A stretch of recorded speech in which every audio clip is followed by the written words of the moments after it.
All right, it's that time. It's time for Beyond Sight and Sound. Let's do this.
Hey boys and girls, we are going to talk about S&W shooters and prospectors. What is S&W shooters and prospectors? We at S&W Shooters and Prospectors help people find treasure. Did you say treasure? Yes, treasure. Just listen to this amazing review from our happy customer, Jackie Sparrow. Chocolate ship shape and a pleasure to deal with.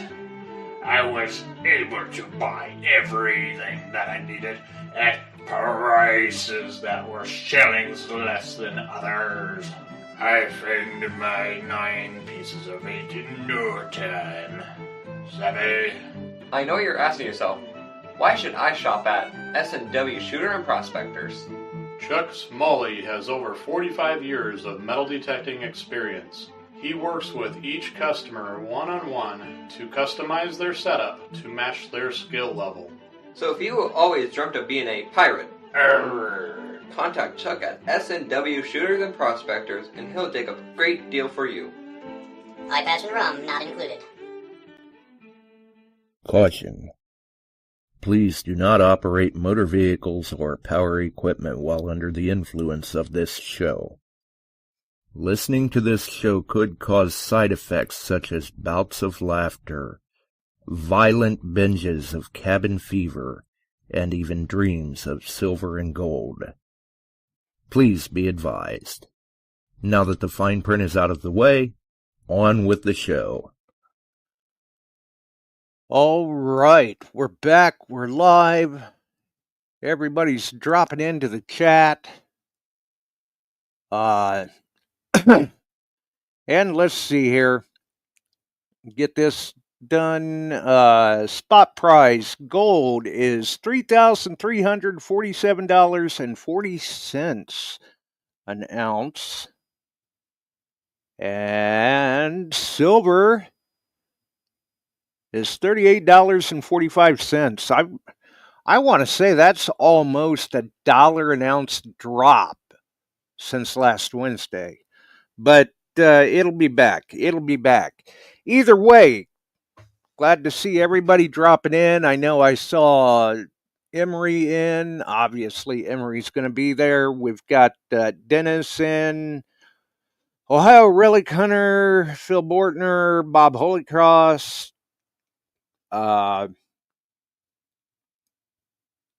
Randy DeMario in the house.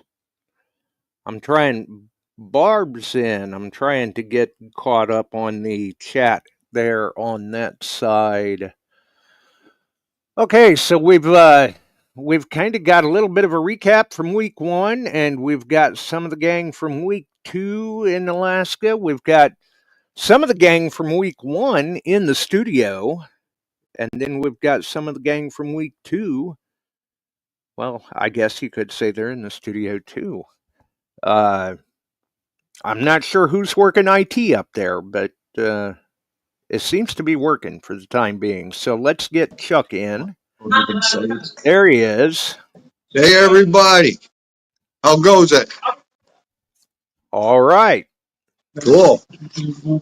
We've got, in fact, since you and I were talking, we will be able to see out at least to the next line of mountains.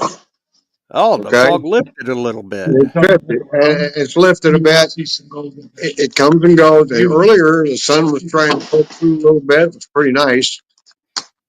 Yesterday, day before, were drop dead gorgeous days. We had, and nights. And the guys were complaining about the night because it didn't get dark till about 2 a.m. But just block the windows and go to sleep. Well, I'll tell you what, you certainly won't need that hoodie when you get back to the Midwest. No, I probably won't. I got my AKAU hoodie. We are in the grand room of AKAU. This is the chow hall and the meeting place, and coffee's on, and you get a pop, whatever. And this is the R&R spot. Yeah, people they never know where we're going to pop up at. Yeah, we've got a lot of our friends on with us tonight up here, and the gold's starting to pop up for some of us. But anyway, it comes and goes in streaks, you know. It does. I might not find another thing, and Alan could get hot and take them all in. We got a crew out right now. They're out prospecting. They're looking for different digs. They pushed a dig. Not much come out of it yet, but it needs to be examined a little more. And then they even found, let's see, a V-nickel and an Indian head. Huh. Three Indian heads. Nice. Mike got two. Ron got one. So, who got two? Mike. Oh, Mike got two? Mike got two. Ron got one. Good. So some of that popping up, and last week we ran the slick plate and high bankers. I'll let Kevin and Clay talk about that. They got a lesson in running that equipment and panning and that kind of stuff. And we already got a week set aside next year, the 31st of July through whatever that works out to, the 6th, something like that. And I got that booked. I'll double check with her. Henry. So that's booked. And I've already got 10 spots, it appears, spoken for. Wow. So there'll be a couple spots left. If I get a lot more that want to come, we'll add a second week, because 12, 13 in one crew, that's enough to try and keep everybody going happy. Get them over fishing or get them on a high banker, the slick plate, or detecting. That keeps us all pretty busy, just getting them there. But yeah, some of them, I'm not the only one that likes to look for gold and do a little bit of fishing on the same trip. Yeah. So I'm going to move about here, and we're going to turn it around and let you take a look while we got a chance. Right now, this is coming in off the Bering Sea, which is down the valley there. Clouds are starting to roll in. In fact, they're rolling right at us right now, coming down the mountain. So I try to get you some pictures further out, and this cloud's coming in, and you get to see right down Amble Creek, one of the greatest gold finds ever in our history.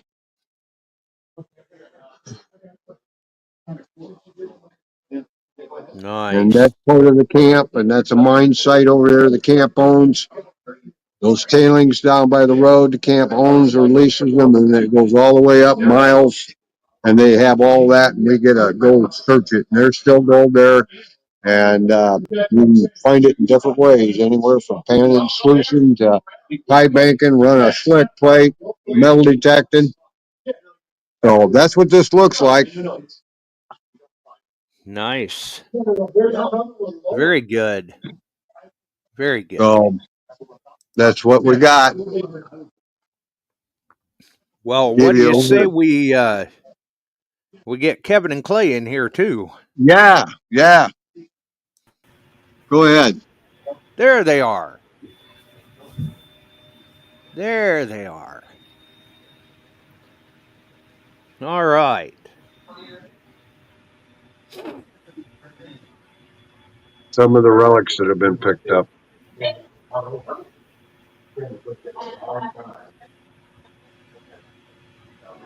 And that's just a snapshot of this room. That's all it is. So I'll let you talk to them. And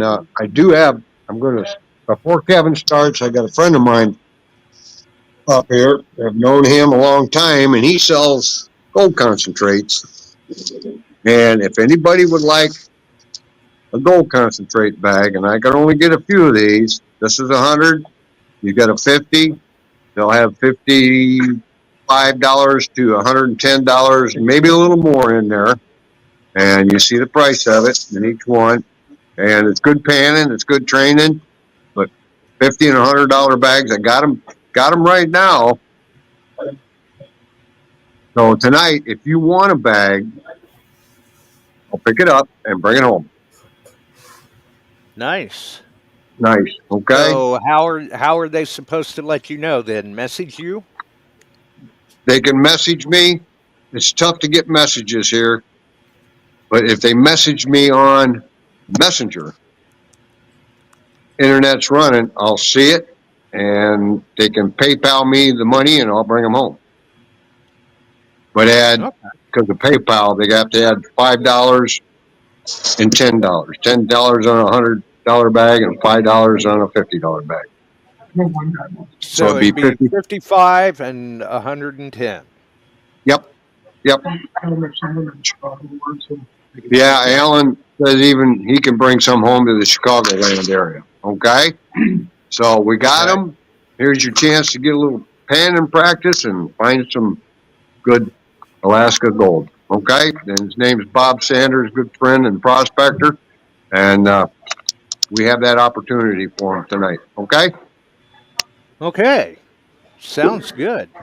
And I'll turn it over to Clay and Kevin. Yeah, I'm surprised we're even able to get a word in edgewise between Clay and Kevin. Oh, my body's still trying to catch up. I see. Well, for Christ's sake, it's only 3 hours. It's just weird coming back, and there's actually is a such thing as darkness. You want to sit and talk in a minute? Right, yeah. Okay. Either one or Dan can get into it. Hey, I'm Dan.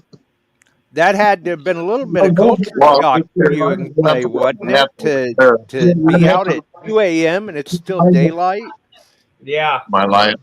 It was an adjustment to get up and go to the outhouse at 2 o'clock in the morning, and it's still daylight. I was like, oh yeah, man. What am I doing out here? It's early yet. Right, yeah, going, whoa, it's 2 a.m. Wait a minute, I don't need a flashlight. Yeah, and I think it was like that before the show started. I think Frank and I and his nephew Travis and Alan Humphreys, we were sitting out on the picnic table at midnight enjoying a few beverages, and the sunlight was still coming over the top of the lodge, hitting us right in the face. And I was like, wow, it's midnight. it's right, sunny. yeah, this is not normal. No. And I actually had to, and Clay didn't like the fact that he had to get dressed to go to the bathroom. Hey, Clay, I got a question for you. What did you think of the whole experience? You? Right. It was fun, and it was a really enjoyable experience getting to see things I've never seen before, like the mountains and how it didn't get dark. And finding gold was fun. I didn't get a whole bunch like some of the other people, but it was still fun. Yeah. Yeah. So what did you like At the least most? you What was got the one? some, though. Yeah, I Yeah. did get What some was working the slick plate. I also found some on the high banker also. Yeah. Okay. What was That's your? that. I think Chuck was trying to ask you what was your favorite part of the week. Oh, I liked working the high bankers the best. I could do that all day. Where'd the camera go? Oh, I can't. It doesn't look all that great. Cool. That's great being Joe. Water. Yeah. That was You don't hurt like we were.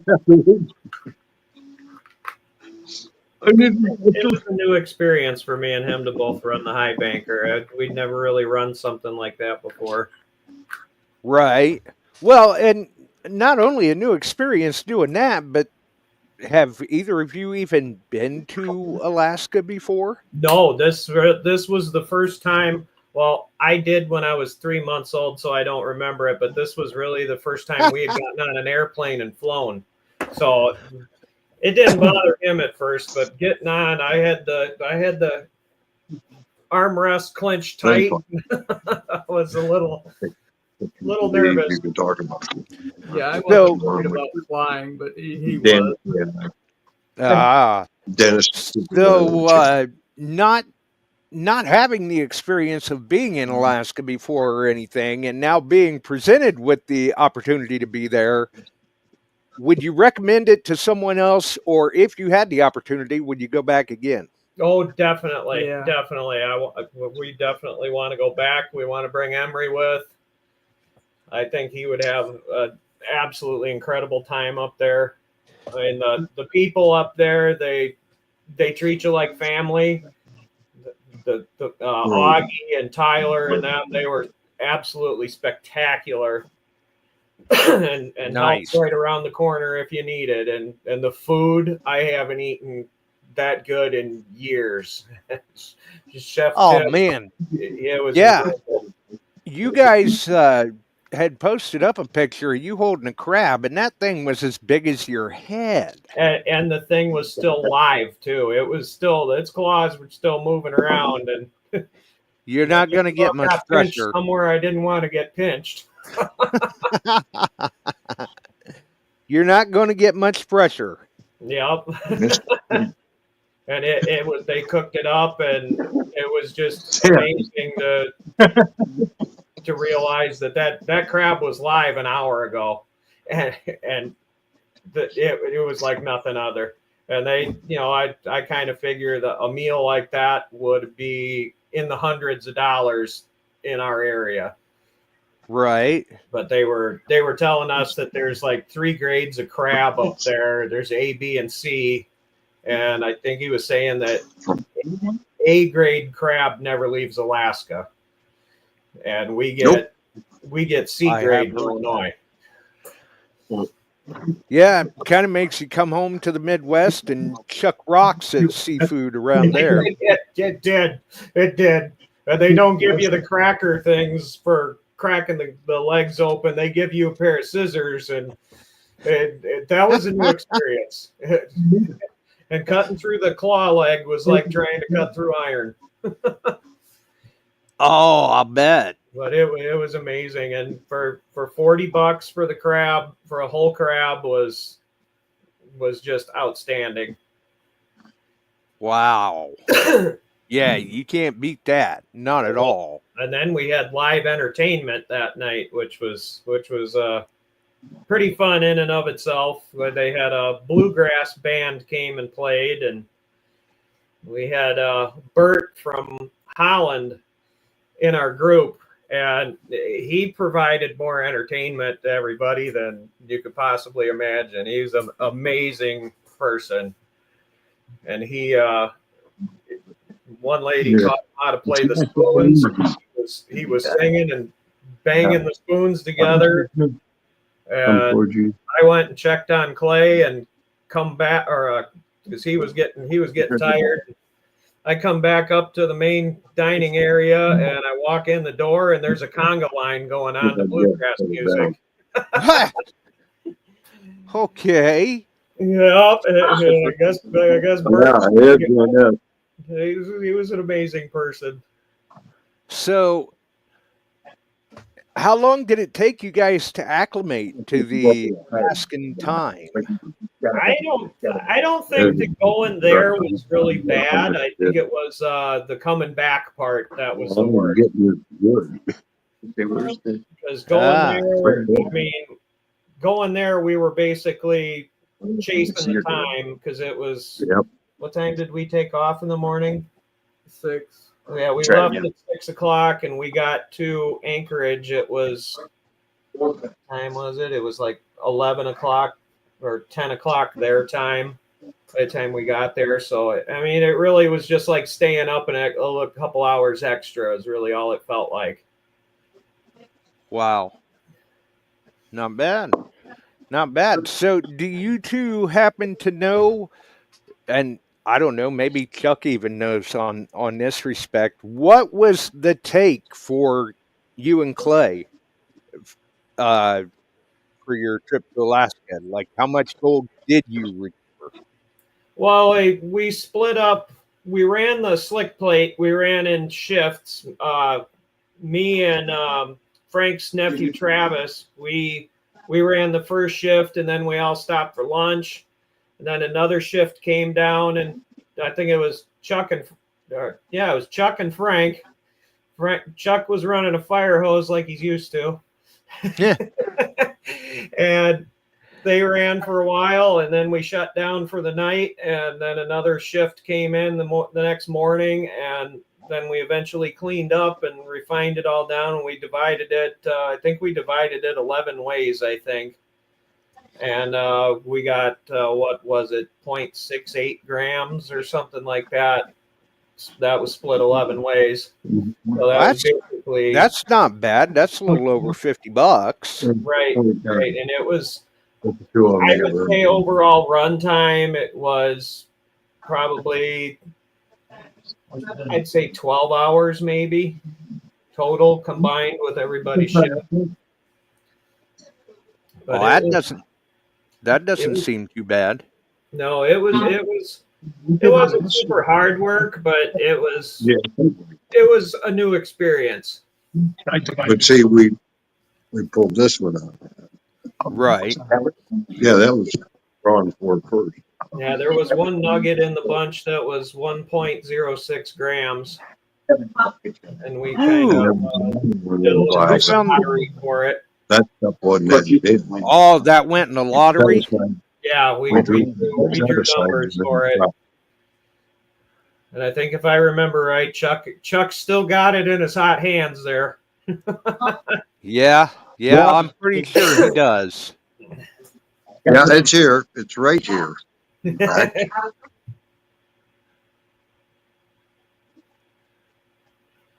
Yep, that was. So yeah, it's definitely a picker. It's a nice 1.5 gram. So since then I've added quite a bit to it, and I've had a pretty good run with a detector here.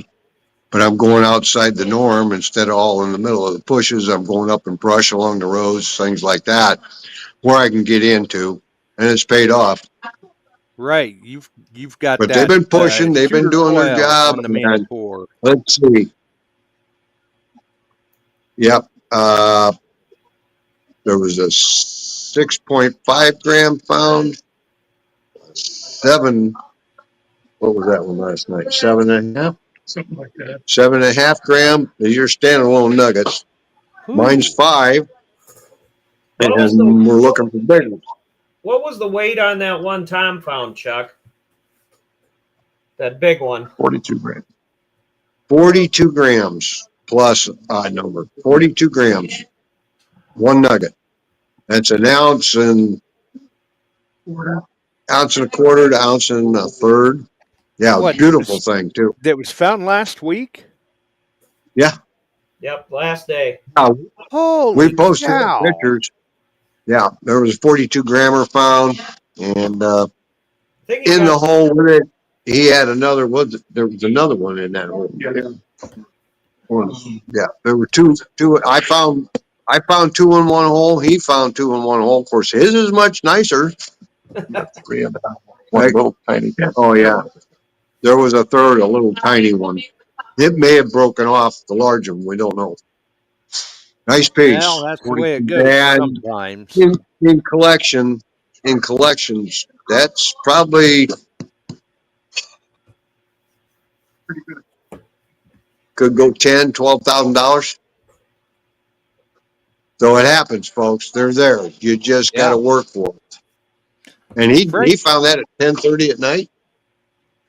He was out late at night. He went 10:30, 11 o'clock at night.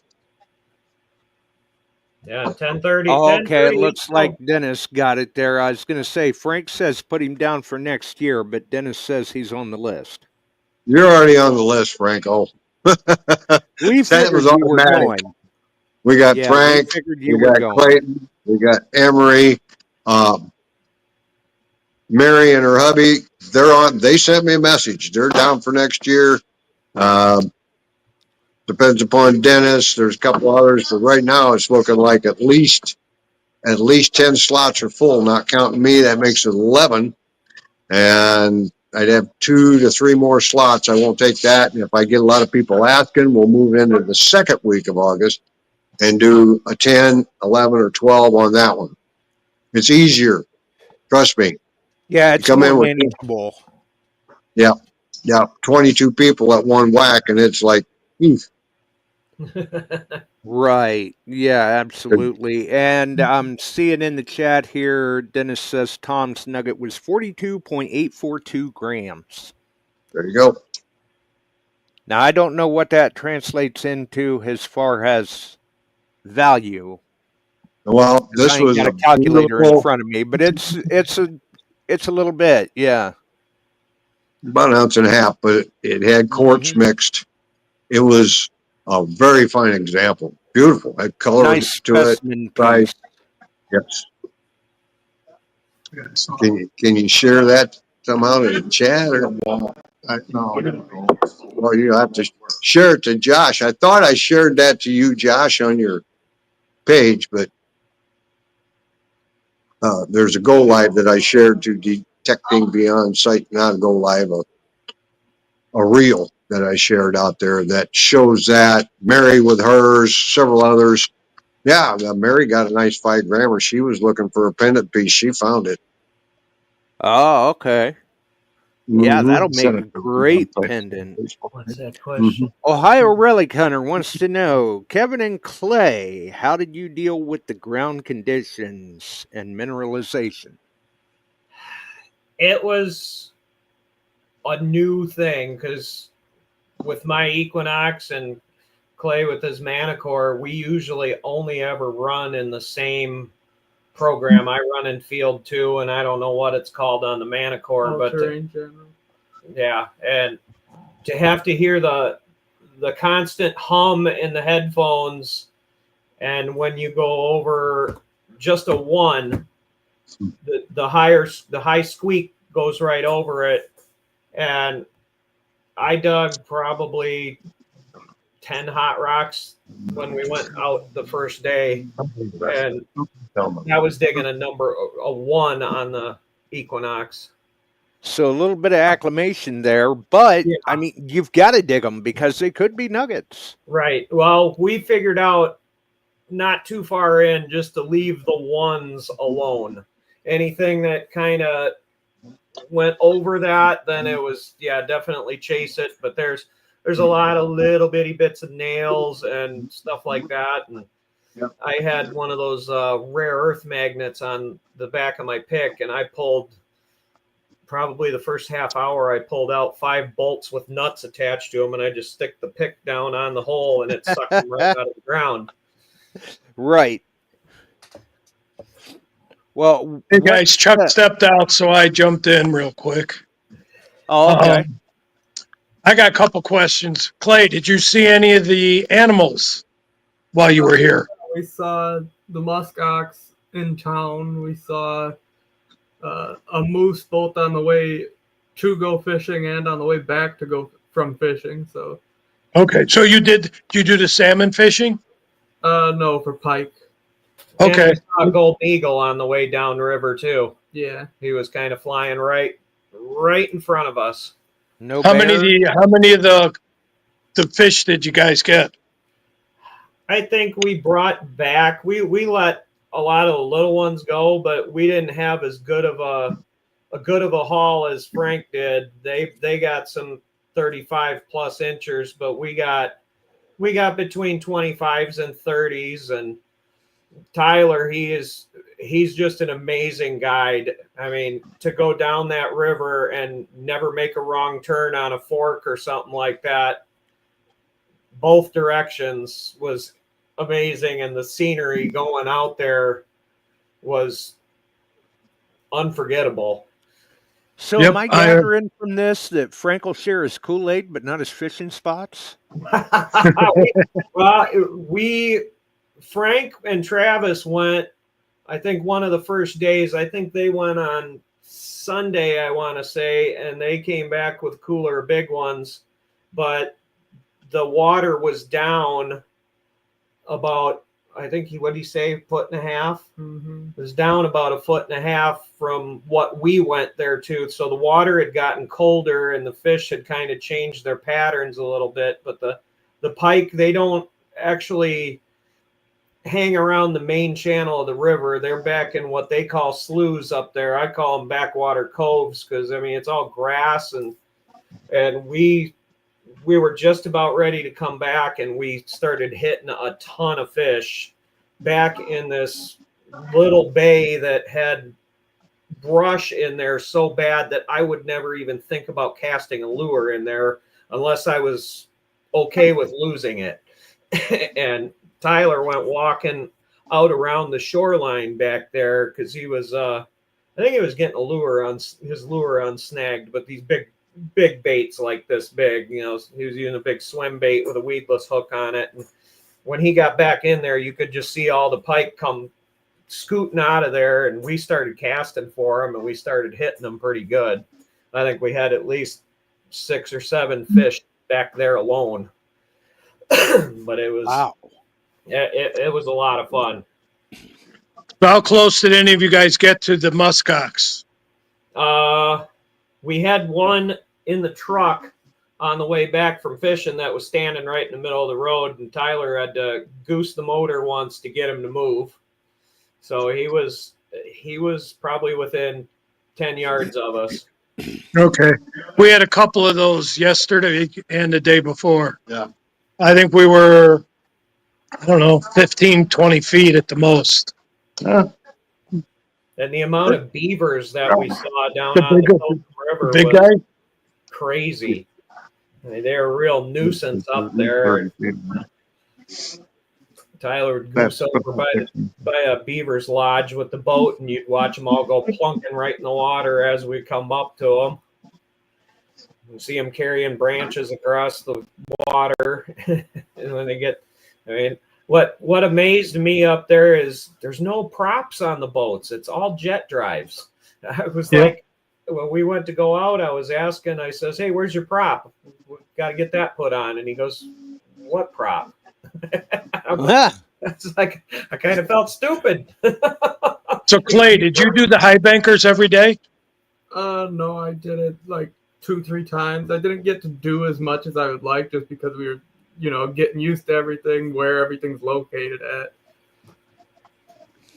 Yeah, I did some yesterday just to get some gold because I haven't gotten a nugget yet. So I had to go to the high bankers to get some. But they told me you liked it a lot. They're out there. Yeah, I would have done it more, but after running the slick plate for so long, I was cleaning out the bottom section for most of the time, so okay.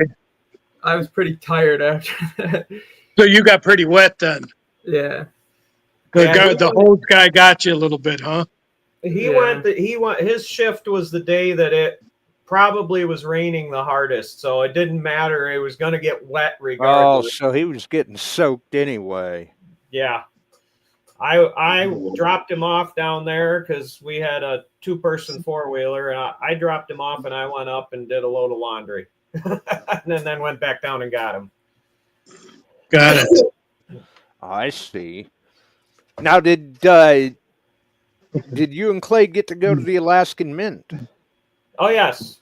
We spent basically a day and a half in Anchorage, and it was quite an experience walking around downtown Anchorage. You want to get on? Now, I could see Clay going into a place like that and walking out with a piece. Did you buy anything, Clay? No, I didn't buy anything. Most everything there was expensive, and I don't like spending too much money. So, Oh, I see. But there was I think I already had a couple pictures on one of my videos of us holding some big nuggets, and the guy there that was handing them out, he says, "You have any idea what this weighs?" And he was just mind blown that I guessed it within an ounce. He was shocked. Hey, Josh. Yes. I've got a gentleman that came with Alan, Dan here behind me, and this is his first trip up here. He's actually an airline pilot. And yeah, and say hi to him, Dan. Hi to him, Dan. Oh, hi, everybody. So if something happens on the way home, you guys are in good hands. I'll be sleeping. I'll be in the back of the plane sleeping. There's always one cot in the back, the spare pilot's in it, or whatever. So, yeah, he's having a good time, I think. Oh, yeah. And they got a little. So if this is Dan's first trip, then I guess same question as I posed to Kevin and Clay earlier. What do you think of it? Given the opportunity, would you do it again, and would you recommend it to someone? Oh, yeah. I'm already on the list for next year. I'm having a good time. Just the experience. I found a little bit, and just enjoying the scenery. Company could be a little better. You know how that goes. Sorry, Alan. No. Oh, there's a punch. Take a shot. I want to see Ramoska go up there next year. We might have to start a GoFundMe, but he'll come. There you go. But it's. He'll probably go out to try and wrestle a bear or something. Yeah, we've got guys. We got guys that are finding and hitting, and some aren't yet. But that's the way it goes. And all of a sudden, the dry spell's over. They'll whack a big 3/4, half, 1 ouncer, and all that's forgotten. We've had that happen in the past, and pretty cool stuff. We had a bear and a cub. Yeah, we had a sow grizzly and a cub just below the camp 2 days ago. Ooh. Yeah. Ooh. Yep. There was a couple that came in from Nome that live in Nome, and Marcia got a hold of me and wanted me to at least get them going. They bought a brand new gold monster, so we got them going on that, and they were hitting different claims, and they were starting to find pieces of lead and that kind of stuff, and they were understanding the unit. That I don't know if they were driving back up for lunch. Was that the deal? Yes. Yeah, they're driving back up to catch a lunch up here, and they had the sow grizzly with her cub cross right in front of them, and they come up and told everybody, and we started going healed, to say. So we started carrying a little more, and we've been watching for it. And the muskox, when that sun come out, so did the muskox. They were everywhere, just literally everywhere. So, but I'm going to plug one more time. Anybody want a bag of gold cons, let me know. I'll get them down to you. 55 and 110 PayPal. Yep, that's shipped. That's shipped from here to my place. After that, we'll see what we can work out. Right? Okay. Right. So, yeah, it's always an adventure, and you meet some great people, and you have a lot of fun. And the one night they had music, and Bert was the entertainment, along with the music, because they sang old time country, old time, and Bert Yeah, I hear started a Bert's Congo quite an line. entertaining character. Yes, he is. And he's headed back to the Netherlands with all kinds of stories, I'm sure. I And he saw was, on Facebook he just made it home this morning. Wow. Yeah, he had 30 Of hours course, to he do. had a long flight to do. Yeah. Yeah, Yes, he did.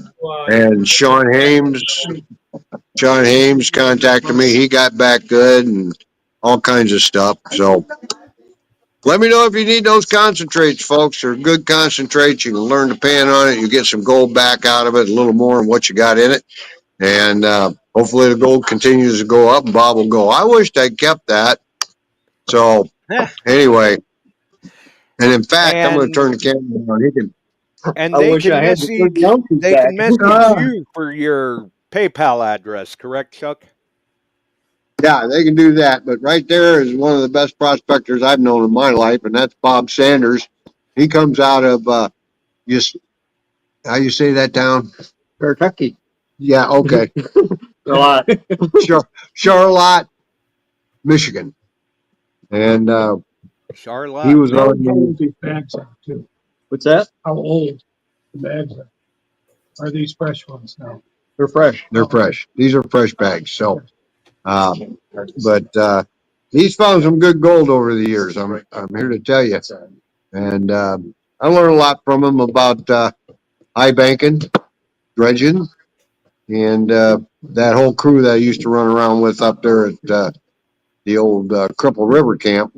And I actually worked with him a little bit on his site. And then we came up here and we were working for Betty up here, trying to put things together that another miner had bought and had some problems and sold all his stuff out and left. And there were floating dredges that were huge. My God, they were huge. And we got those kind of figured out. We had it all laid out behind her place, worked on it. And we had a good time trying to figure it all out. And then I started detecting, and Bob was high banking further up Amble Creek. And my first big nugget with a detector, I went down to see him. When I went to see him, he's crouched down behind the bushes. He thought he had a grizzly coming, but it ended up being a big old muskox coming up through the fall. I almost wonder what was in that pile of rocks that I saw the flies buzzing in and out of. It looked like a little burrow of some sort that one day we went down the trail that I got stuck in the rut on with the four-wheeler. Well, there's a local fox, and everybody on the high bankers last night got to meet it. It came up, it sat with the whole group, and they kind of threw a couple treats down, and then it went up on top of one of the tailing piles, started digging, and dug up a bird and ate it. He buried it there. It was very friendly. I have films of it. It was very friendly, and she came right up to us and actually wanted us to hand feed her. It's like, yeah, no. But he was really friendly and just stayed by us for about 20 minutes before she ran off. It was pretty cool. Probably sitting there watching you guys going, what in the world are they up to? Yeah, she just wanted food. So there's been a lot of fun. We'll back out of here and let Kevin and Clay finish up with you, and we'll give a recap next week sometime and see how I ended up with the amount, what kind of amount of gold I got. I've done pretty fair, and been listening. That and trend continues. yeah, the Manicore and gold mode does good, but it also does good in the Parks mode. I was comparing the two, and for the most part, though, the gold prospecting mode on it, I found the most. I found one with my STC, and all the rest have been in gold mode. So, and with the STC, with those pushes, you become the lead and iron king because they gets everything. And that's Pulse and Duck. No, hang on a second before I go. Come here. I still got a dozen left. Do you recognize the voice in the background? I recognize the voice.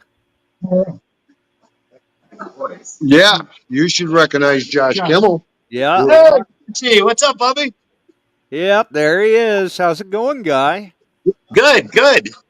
Trying Good. to find my butt with both hands. Oh, now I figured you were running around up there with a golden horseshoe by now. Yeah, yeah. I got one. That's it. Hmm. So far, Nice. Yeah, 6.2 grams. Nice. Looks like a clamshell on one side. It's a nice start. Yeah. Start. Yeah. Slow start. We were all over the place. We drove all the way up to Snowflake and all over today. I'm tired. I need coffee. Yeah. Well, hopefully the trend continues and you find more. Thank you, sir. Yep. All right. I think Chuck is okay. Well, anyway, yeah, I let Ron step in, Bob sit there and nod his head. Right. And yeah, it's been good. Good trip. Good trip. Good. Good. Right now, Josh, when I was earlier, it's the same way outside. You can't see very well. The clouds are coming in off the ocean over our head. So the fog started to clear up and came back in. Oh, yeah. It rolls in and out. Yeah. It rolls in and out. So you guys have a great night. If anybody wants one, message me, and we'll go from there. Go find a big one, Chuck. Well, we're working on it. Always working on it. Thanks for having us on. I want to see one where your eyes are half popped out. Yeah. Well, I'd like to see that. But anyway, take care. Everybody have a good week, and we'll be home next week. All and right. I get to come back from sweatshirt weather to, oh my God, hot. Well, we're going to drop down in the 70s here at home after midweek. Well, that's still going to be hot. So take care. Well, Thanks, good luck Clay. and safe Thanks, Kevin. travel. Thanks, Jeff. Good night, everybody. Wow. All right.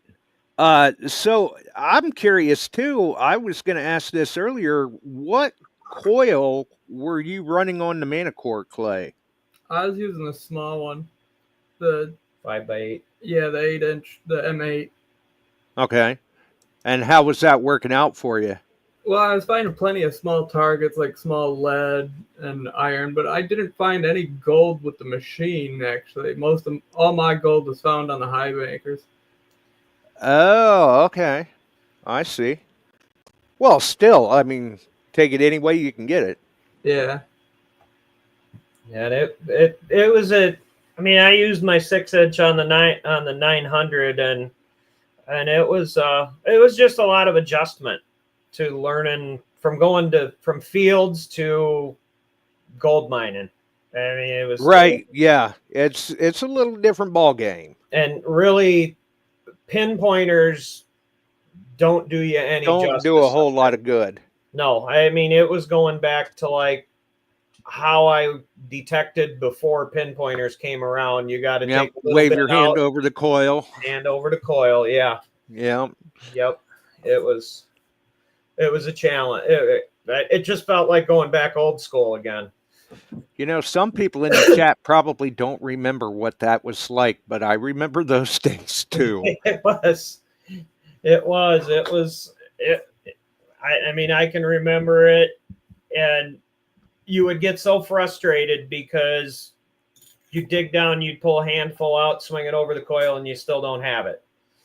And you could go on for 10 minutes or so. You'd spend more time down on your knees on the ground than you are swinging the machine. Or worse yet, you have it and you go to cut it again and you lose it. Right. Where did it go now? Or you dropped it on your coil and it already beeped you and it's just sitting there. Yep. Yeah, it does take some acclimation to it, but now with you guys having some time under your belt, if you do go back again, maybe I think we're definitely going back because now that we know what we can do up there and what kind of have a better idea of what to expect. Doing. Yeah. Yeah.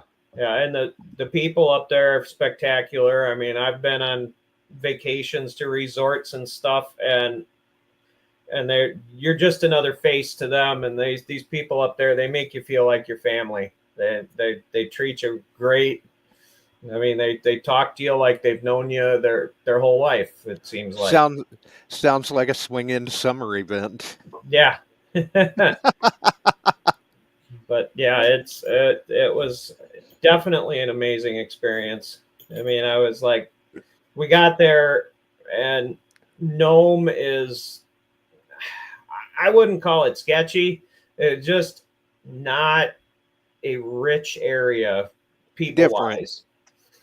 I mean, I was listening to some stories from Augie, and he was telling me that a lot of the small villages outside of Nome are it's illegal to drink at some of these small villages. And as soon as those people in those villages get their hands on some money, they flock to Nome, and they'll spend the night on the beach drinking the whole night. And we actually saw a family down in the Bering Sea when we went into Nome one night. The water is like 38 degrees, and there's kids in the water swimming. They're surfing. They're playing in the surf.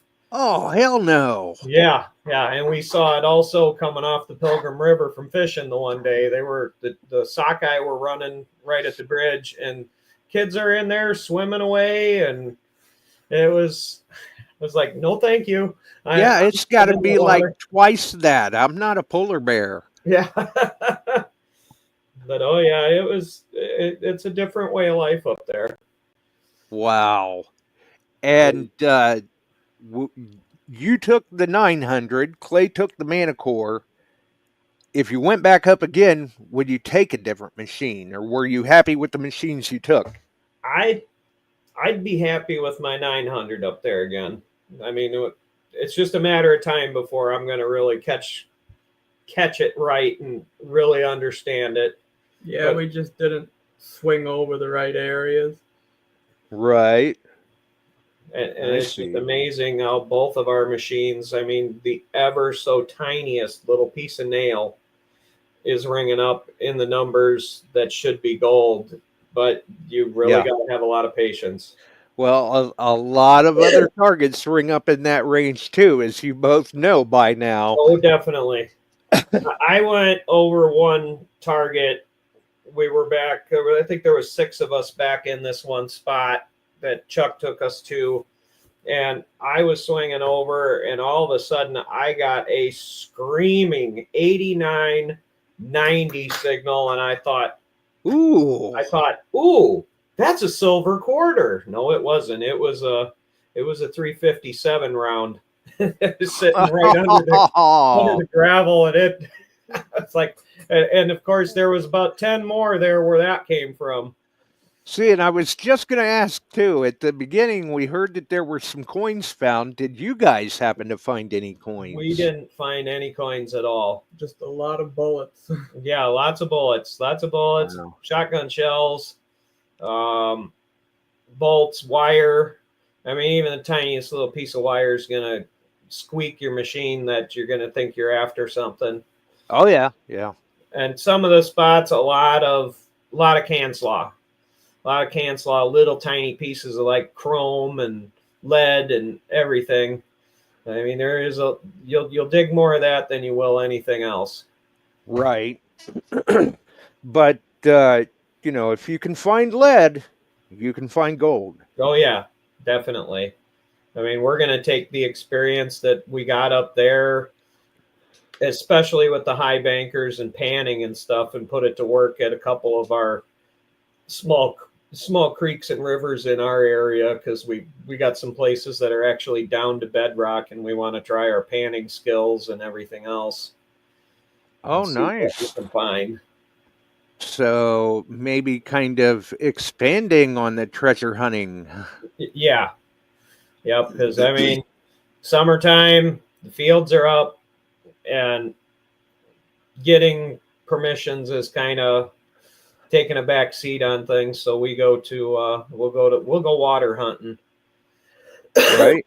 as Where long there's as not it's any not snakes. 38 We ran degrees. into some snakes. Emery learned how to walk on water the other day. Well, I've heard of a few people doing that. I have. Emery's going to be sick that day. I see that. Right? Oh man. I felt bad because the place that we went, I've never seen snakes there before, and sure enough, when we bring Emery with, there's a snake. And the second day we went down there was 3 of them. So he kind of attracts them. I believe so. Right? No, But I'll be sick that day. I think Clay got 4 or 5 wheat pennies out of the river that day. Between the 2 days we went there, I got 6 or 7 wheat pennies. Yeah. Yep, and we're expecting it was a swimming hole.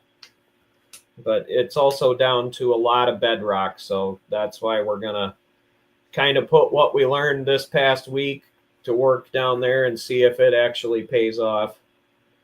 Right. Any hopes for maybe a return trip that's got Clay, Kevin, and Emery? Yes, that's what we'd really like to do next year. Hopefully Emery can get it. It's going to be save the money, and hopefully we can all get there. I mean, it's not cheap up there. There's nothing cheap up there. I went the first night to get a case of Pepsi and a case of bottled water, and went into the store and walked right up to the register with it, and 2 12-packs of Pepsi and a 40-pack of water. And it was like Costco brand, Kirkland brand water. That was $75. Wow. Yeah. But one thing, I did find one thing that was cheaper up there than it is around here, and that's when we were in Anchorage and we stopped at a couple outfitter stores. Carhartt gear is probably a third less than it is around here. Like I said, That's surprising.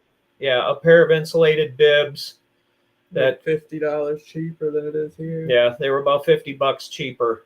Wow. I told Clay, I says, you better get some. But then I thought, well, where are we going to put it in our suitcase? We were packed in pretty hard. Yeah, you're stuck in that tug of war at that point, Right. What do I do? Yep. Space is tight.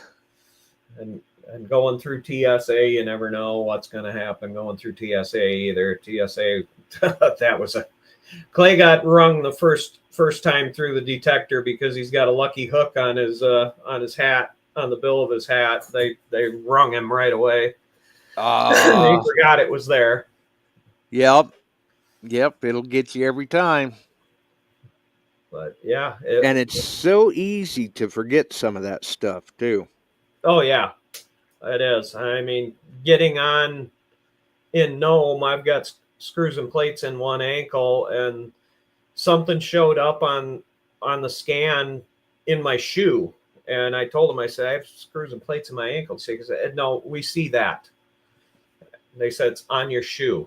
And they swung across it, and no, there wasn't anything there. They said, okay, you're good to go. Huh. Interesting. But, yeah. Yep. And well, at least that part was relatively uneventful for you then. Right. Yeah, because I mean, we maybe not so much for Clay, but and they going back, we left Nome, landed in Anchorage, and our luggage was automatically following us, so we didn't have to go back through TSA or anything because we stayed right there in the terminal. We had about an hour before we had to be they started boarding our plane to go back to Chicago. Oh yeah, that does make sense, because once you're past TSA, you don't have to go back through unless you go back out. Right. And Frank and Travis, they had about a 4-hour layover to go because they were on a different airline going back. So wow. They were stuck all the way down at the end of the terminal and probably went and got something to eat there, and probably seemed like forever. But yeah, Clay and I and Bert and Alan Humfer, we were the first ones back to Chicago. Wow. Which it was. So you guys didn't waste any time beating it back here then? No, we didn't. We kind of did it the right way. We got a shuttle from my mom's house, which is right on the outskirts of the suburbs, into O'Hare, and we parked our truck at my mom's. But when we got back, the hard part was, oh great, we still got an hour drive home yet. Right. So close, but yet so far. Yeah, I'm glad we got home when we did. Clay was like ready to drive, but I could tell by the look on his face that he was not long for the world either. Right, going, I can if I have to, but I'm not feeling it. It was quite a trip, though. Oh, yeah. It definitely was. It was a once-in-a-lifetime opportunity to go. Right. I would definitely do it again. And now it sounds like you can't wait to go back. Right, right. And the food up there, I can't say it enough. It was amazing. It wasn't anything special, but just the home cooking up there was amazing. I mean, breakfast every morning was right about 7 o'clock. Lunch was at noon. Dinner time was 6:30, depending on what they were making. And we even had Taco Tuesday up there. We had Taco Tuesday, and there was we had the crab night, and there was like a couple nights that they did burgers and stuff like that, and just the cooking was amazing. Absolutely amazing. We had blueberry crepes for breakfast one morning. Wow. Yeah, so it's like we said, everybody eats good when they're in Alaska. Oh, yes. Oh, yes, definitely. Frank and I were the odd ones out on crab night, though. Yeah, they had, what did you guys have? Frank had a tuna sandwich. I had a ham sandwich. Yeah, they had sandwiches. Huh. But they had to get out the plastic table coverings for that night, and they put a big garbage can in the middle and set bowls out for the scraps. And it was like, I felt like a rookie trying to dig into this crab, but I managed to take the whole thing. Wow. I mean, that thing looked huge. Oh, it was monstrous. I mean, those legs were a minimum 1.5 inches diameter. I mean, they were just so full, and I didn't hardly use any butter at all on it. I was just wolfing it down as fast as I could crack it open. Nice. Well, you work hard up there. You work up an appetite. Yeah, and I stepped on the scale when I got home. I gained 3 pounds on the trip, so. It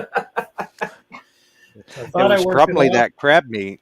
Yeah, and one thing I forgot about was we were on our way to our day out fishing, and we stopped about halfway, and there was a glacier spring right there, and a lot of the locals, they stop and fill their water bottles up there, and you fill up your water bottle and you'll practically get frost on your bottle. Wow. Amazing. Absolutely amazing. I filled up a bottle going there, finished it off, and filled it up again to bring it back with us.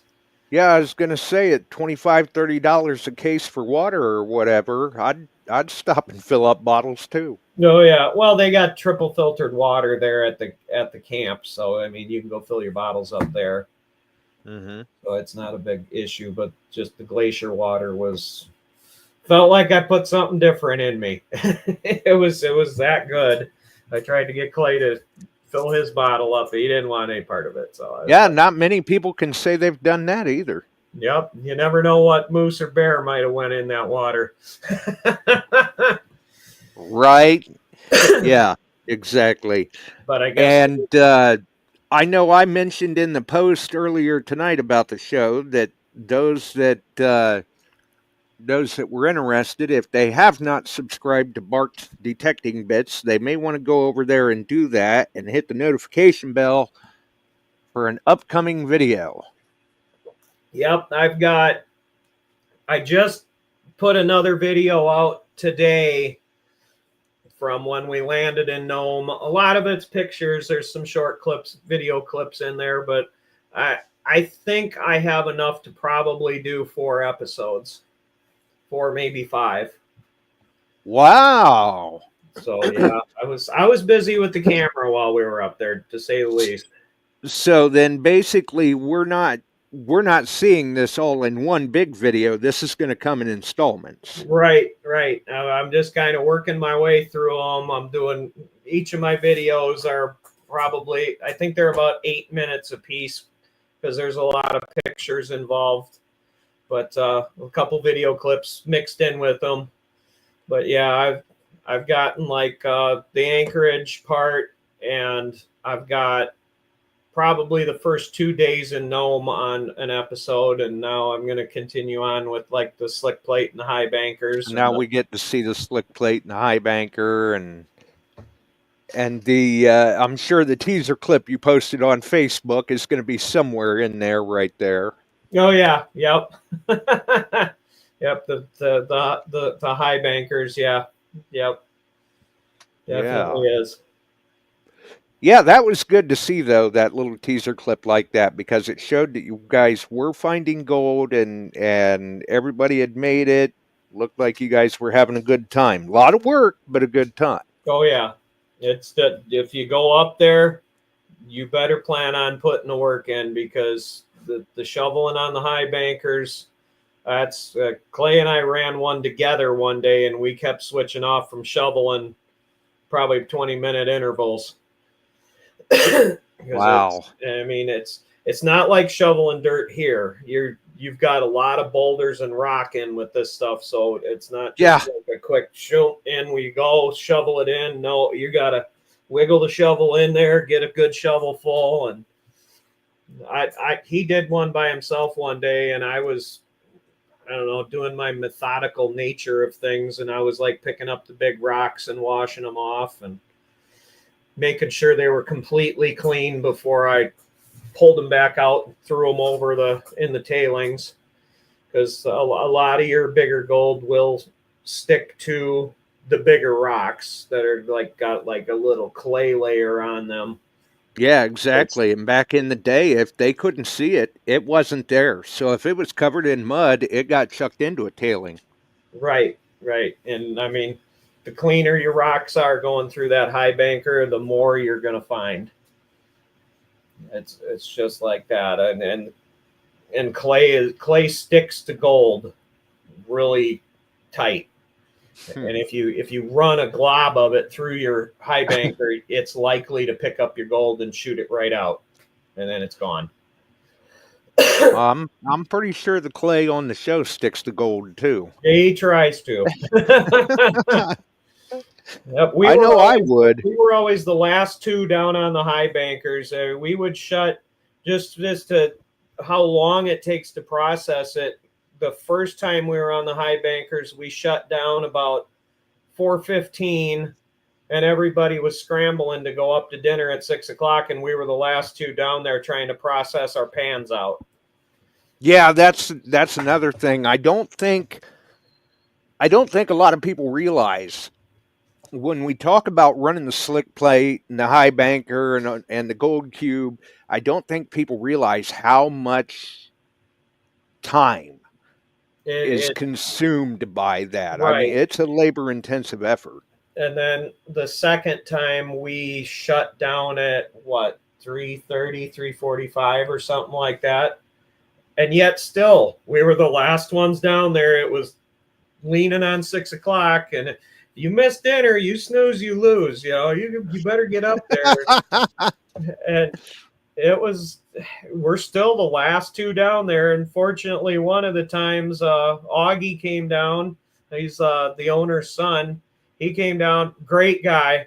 I mean, he'll take the shirt off his back for you practically, but he sees what I got going on in my pan, and he kind of gives me a little demonstration. And I'd learned different things from different people. Dennis tried to show me a little bit, and there was another guy there that was in a, I don't know, different group or whatever. He tried to show me things, and it's like I'm trying to put all of these together. And then Augie came down, he grabs my pan, and 30 seconds later, I've got nothing but gold in the pan instead of any black sand. So, well, that's years of experience showing there. I mean, it was 30 seconds, and he had that pan down to nothing but gold and didn't even dump any out at all. Right. He's had a little more practice at it than you two have. Yep, and Clay, he kind of gave Clay a start on it, and then Clay got going on his, and we finally got it all processed out and scooted right back up to the camp about 5 after 6. Ah. So now you guys are going to have to buy yourself a gold pan kit and hit the bedrock.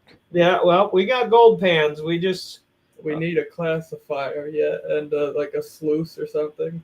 Yeah, Chuck says he's got something to hook us up with and to give a try and see what our local creeks and rivers have got in them. Yeah, I was going to say, it sounds like you and Clay have already kind of got plans in the works then. Oh, definitely to give it a try. It's just we need the rain to let up for a little bit. I guess it got got a lot of rain in our area while we were gone. Yeah. Pretty heavy flooding going on. Yeah, we just come out from under 24 hours of rain where we were supposed to get 4 to 7 inches in 24 hours. Yeah, it was.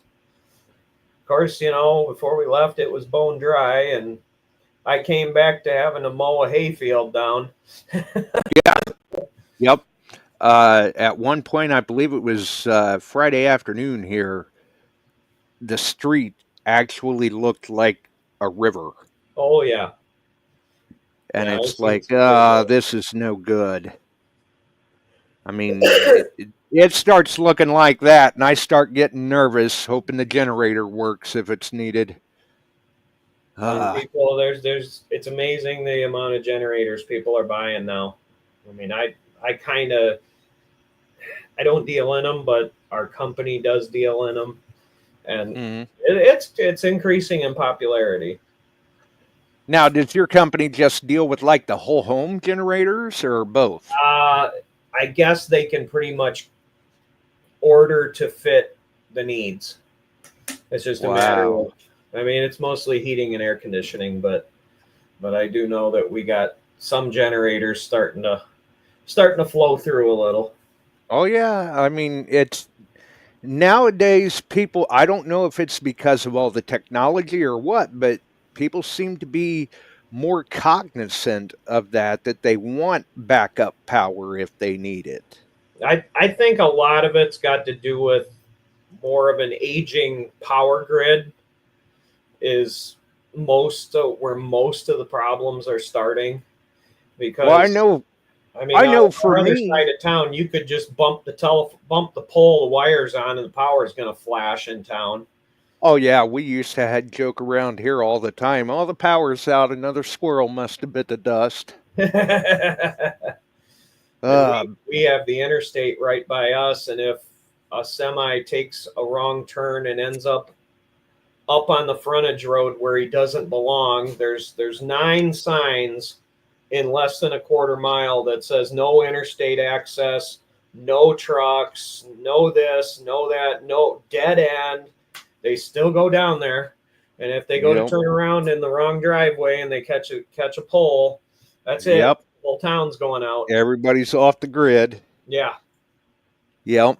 Oh, I know for me, it wasn't so much the aging power grid as it was the aging body, and I realized it's a whole lot easier to fire up a generator and run an extension cord to keep a sump pump going than to carry it up the stairway in 5-gallon buckets. Oh, yeah. Yep. Ours, we got drains in our basement, and I highly doubt they're going to ever back up or anything. And if the power goes out bad enough, I got solar on my camper. I'll just run the solar out the door and run off of battery power on my camper. I got everything I need in it. There you go. Yeah. Yeah, definitely. Good way to do it. Good way to do it. Well, we're glad to hear that you guys had such a great time in Alaska, and glad to see that you both made it home all right, traveled safe, traveled well, and were successful in finding at least a little bit of gold. And we're definitely glad you took the time to sit down with us tonight. Hey, nope, anytime. Yeah. So our next big adventure is going to be Chicago Dig Fest in Wisconsin. So we're kind of starting to put the pieces together for that. And Emery is going to be along with for that. Ah, there you go. So the trio will be back together again. Oh, yeah. Yep. I was kind of running solo today. I got an opportunity today to go to a long lost Lithuanian cemetery to look for grave markers. And oh, wow. Yeah, it took me some time to figure out what the markers and stuff are going to ring up, but there's one headstone that's got brass rods running through it, and they know the headstone does not match the platform that it's supposed to go on, and they think it's up about 200 feet further into the cemetery, and if I can find the brass rods, we'll know where the grave is at. But oh, wow. It's the gentleman that comes to take care of the place, he lives in Oklahoma, and he drives 11 and a half hours once a month to maintain the cemetery, and it can't get any local people to really show a big interest in trying to help restore this place, because it's down in the woods. It's long lost and forgotten, but I offered up to help, and he really appreciated the help. Well, yeah, I'm sure. I mean, driving more than 11 hours one way to do this once a month. And that's a lot on a person. Kids sneak in there all the time. Used to have parties, but now that they've opened it up and cleared the ground a little bit, they don't have any place to hide. And I was back end of it finding can tops and stuff, and I started finding a few that were beaver tails type cans, and I even got into some that were opened by church keys. So it kind of dates how long kids have been going back there partying. Right. But yeah, I mean, it's just offering service. So, I was glad to help. Well, and I'm sure this gentleman appreciates it. Oh, yeah. Yeah. I mean, unfortunately, the day and age that we're in, it seems like it's few and far between to find people that are so willing to lend a hand like that. Yeah. And I mean, I told them, like, that's our local club. I mean, we're about helping them. If they need something located, feel free to reach out to us. Right. Yeah, definitely. Well, at least you guys are around to help him out then. Yeah. Or at least point him in the right direction. Yep. And I did get a few coins this morning. I got a couple wheat pennies and some memorial pennies and a 67 quarter. So, I mean, the cemetery's got most of it's all early 1910, 1920 in there. So there's a potential that's something. It'd really mean a lot if I found something of historical significance to be able to turn into the local museum. Mm-hmm. And you got to figure it makes sense. I mean, this is a long forgotten cemetery, basically, so the coins are going to be older. And part of the reason why nobody wants to help out is because this cemetery is rumored to be haunted. Oh, boo. Yeah. I was like, I ain't letting that bother me. Right? Yeah, they won't scare anybody too much. Nope, they don't call it that. There's a reason that the little road there is called Cemetery Witch Road. So Yep.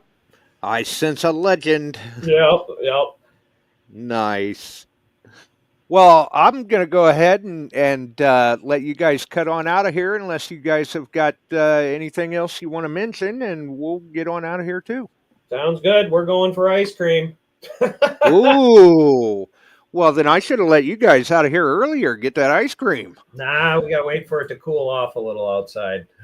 Oh, I see.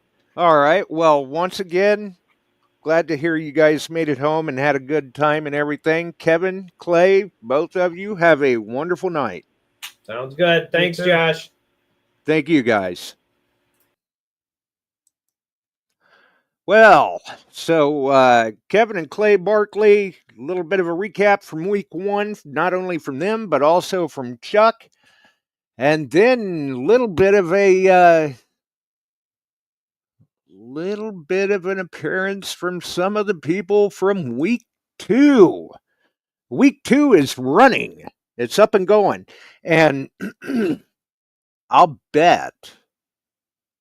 just bet, the way things are going, it's going to be a 2-week run next year as well. So don't forget, anybody that is interested in concentrates, $55 a bag or $110 a bag, your choice.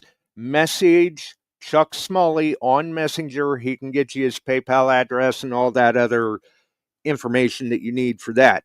If you enjoyed the show, make sure and throw us a like. You can follow us here on YouTube, Beyond Sight and Sound page on Facebook, Metal Detecting, Beyond Sight and Sound Facebook group, all the wonderful podcast distribution services out there. Join us on one of them or all of them or none of them. The choice is entirely up to you, but we're glad you joined us here tonight.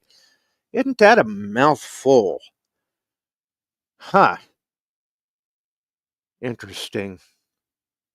Oh, don't forget to hit that notification bell because you folks know sometimes I don't necessarily post that we're doing a show and then poof, we're there. Now, obviously, today is Sunday, July 27th. Wednesday, I'm not sure. We may be off Wednesday. We'll see what happens. We'll try to keep everyone posted. Either way, try to get out there and find it if you can. Keep posting up those photos and videos and all of that of the smoking and grilling in the Metal Detecting Beyond Sight and Sound Facebook group. It's not always just about the finds. Sometimes it's about the food. Either way, have a wonderful evening, folks. We are out of here. We sure are glad you found us here tonight. Thanks for dropping by and joining in. If you like metal detecting, treasure hunting, gold prospecting, or even entertaining discussion, check us out Wednesdays and Sundays, 8 p.m. Eastern, on your favorite podcast distribution services.